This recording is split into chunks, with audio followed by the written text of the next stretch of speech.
I'm gonna really upset a lot of people with this one because I know there are some people out there that, and they're doing it wrong, by the way. They hold Bitcoin on Coinbase or or Gemini or one of these other centralized exchanges. And as we've seen in the last even 6 months, Voyager and Celsius and um, BlockFi, all of these different companies just absolutely go to zero and steal your money.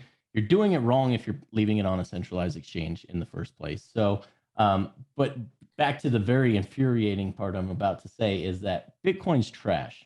So you don't want to, and if you've already had, I'm going to quote a gentleman that I really look up to. His name is Richard Hart. He says, where do you think the next outsized gain of Bitcoin is going to be? It takes so much economic energy with its market cap so high already to get those outsized gains. You might get a 3-4x over the next 4 or 5 years, which is great by regular market standards. But if you're in crypto and that's where your money's at, you're getting left behind. I mean, your market cap's so large already that you've already had the world's richest man buy. You got any more world's richest man sitting around trying to pick up some more Bitcoin? You've got nation states have already adopted it. To me, all the opportunity cost is already gone out of Bitcoin. Now, what I will say is, and I don't think it's still better than fiat currencies and most of the other things out there in the market. It absolutely, I think it's one of the best stores of value. You've got a digital scarcity that's provable, that there's not more coins issued than should be. That when you spend it, that same person isn't going to spend it to someone else, so there's not a double spend problem. And that's what we really give the homage to Bitcoin for. Is it solved what was called the Byzantine generals problem, where if you're a Byzantine general and you want to attack a town and you've got 4 armies on each side, how do you signal without signaling the person that you're going to attack that it's time to attack, and making sure that everyone is coordinated at the same time? So it's called the Byzantine generals problem, which is also known as the double spend problem. So you collecting Bitcoin from me know that the Bitcoin I'm giving you is genuine and I didn't already spend it with somebody else. That's a double spend problem. And so Bitcoin, we owe a debt of gratitude. Our whole industry owes Bitcoin for being the first to prove that this is possible. So I'm not a big fan of Bitcoin. I think if you want to get left behind and earn less than other people that are investing in the crypto space, by all means. But I will say it does fit the other criteria that I do believe in with the crypto space. It needs to be trustless. It needs to make sure that it operates regardless of some trusted third party has to validate and make sure.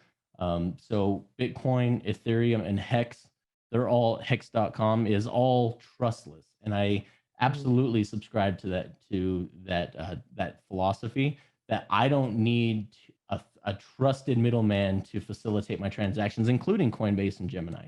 I hold a wallet myself that I control the keys to, which is just like the super secret password that allows me to spend that doesn't allow an outsider to spend my coin balance.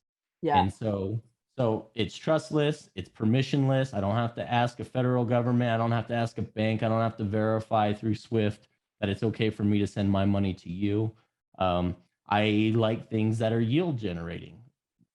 In being an investment or a real estate investor, and you being a real estate investor, you guys don't do it just for equity gain, price appreciation only. You want some yield as well. Well, unfortunately, Bitcoin and Ethereum at this point in time do not do that, but Hex does at this time. So I like the idea of yield generating tools as well, all while being trustless and permissionless, being immutable code.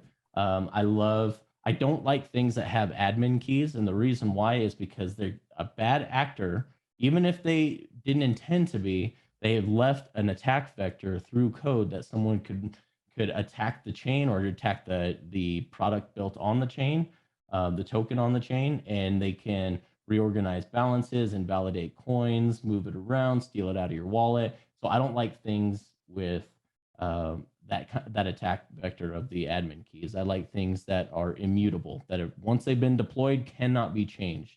And there's a few things out there that definitely fall in that category. So part of the reason I like Hex, and Richard Hart is also creating Pulse and PulseX, which is a coin. It's an exchange a decentralized exchange that I can permissionlessly trade my coins from one coin to another. Now, Pulse and PulseX do not exist yet, but I've got a track record from a founder. So when you're looking at these things, look at the track record of the founder. First of all, be very careful to not invest in things that the creator or the developer of the coin is anonymous. Very, very popular in our industry for the creators to stay anonymous. A giant red flag. There's a good chance that they're going to scam you out through either a rug pull or sell the price to zero. And there's a lot of, I can go through those terms here in just a minute, but part of the reason I like Pulse and PulseX and Hex is because the founder has 3 years worth of 100% uptime, immutable code that has never ceased to work. And he's got a track record, and it subscribes to the tenets of permissionless and immutable. That's very interesting. That's very interesting because isn't it true that Bitcoin's owner is somewhat anonymous? Yes. So, and I think it was necessary. Yeah. When you were going up against in the wake of the finance, so the Bitcoin white paper was created in 2008, right after the Great Recession started, right after everything crashed. And it was a proposal for a new monetary system and a peer-to-peer digital cash. Well, like I had said early, first of all, you can't run a worldwide currency with only 21 million. So that was the first problem that it had. Bitcoin doesn't follow its own roadmap. It needs bigger blocks, but then there's a centralization issue that can come with Bitcoin with bigger blocks. So what it did is it became a store of value instead, and it's been very successful and is actually worth more than as a store of value than it is as a currency anyway. So it actually ended up accidentally becoming something better. But I think when you go up against world governments and create a new system, a monetary system outside of their fiat, the fiat system and the banking and the Federal Reserve systems that have been created very much benefit a nationalized government to use as a tool to be able to borrow debt and then inflate it and then pay it back easier. So those tools are great, but I think it was very necessary. Going back to Satoshi Nakamoto as his moniker, his handle. I think it was very necessary for him to be especially before anyone knew what cryptocurrency was, for him to be anonymous. What are some other top tips that you come up with that will help you kind of evaluate the currency? Now, we kind of talked about a little bit about the founder when you selected a currency, what you should look into the founder, but like, what are some other things that you look for when you're deciding if I want to invest in this currency or not? Yeah. Well, it's almost like I paid you to ask that question. What a great question. I really like that. Thank you so much. And he hasn't paid me. So yeah, right. Exactly. It was not on the list of questions that I'm supposed to ask either. So I think the ideal answer, so there's a few things to that question, but I think that probably the most ideal part of that is finding a coin or a project. I like product because product insinuates it's finished. Project means it's still in development. Usually means there's admin keys. So you want a finished product. But I like when they replace a product at a bank. If this is supposed to replace banking and this is supposed to make it possible for you and I to do commerce and transact peer-to-peer, then why wouldn't we replace the products of a bank? So currency is just one product of the banking system. And its biggest what is the right word for it? The thing that since we're in a Keynesian, I don't really want to. Do you think your followers are going to be very familiar with the Keynesian?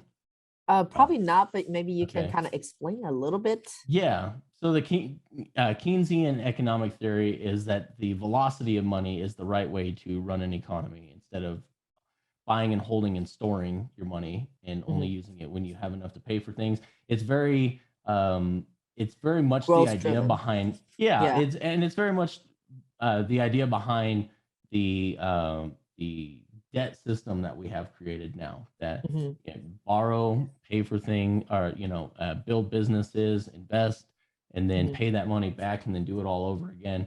Mhm. So with the product of currency through banking, it's very good for that Keynesian system, to be able to transact fast.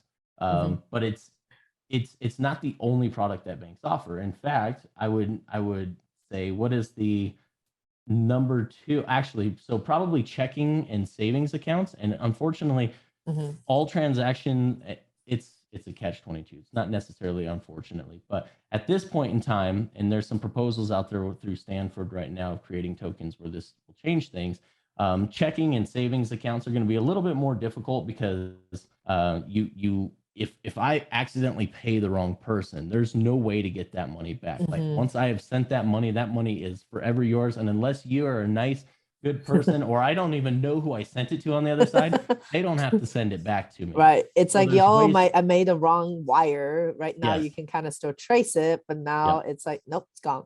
Now, You once it's you have gone, to it is take full gone. responsibility. Yes. 100%. There's 100% responsibility when you're dealing with your own money through Mhm. virtual currency. So there's some technologies being proposed out there right now, some reversible transaction tokens that within the first 30 days they can be reversed, for chargeback purposes. So that, there are some benefits to systems like PayPal and credit cards where now you can reverse transactions and you can dispute them.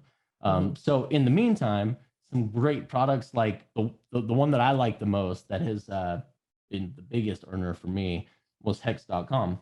Mm. What's beautiful of it is the third most popular, or actually technically the second most popular banking product are certificates of deposit or time deposits. So you lock up your money for a set amount of time. You get a return on that for every year more that you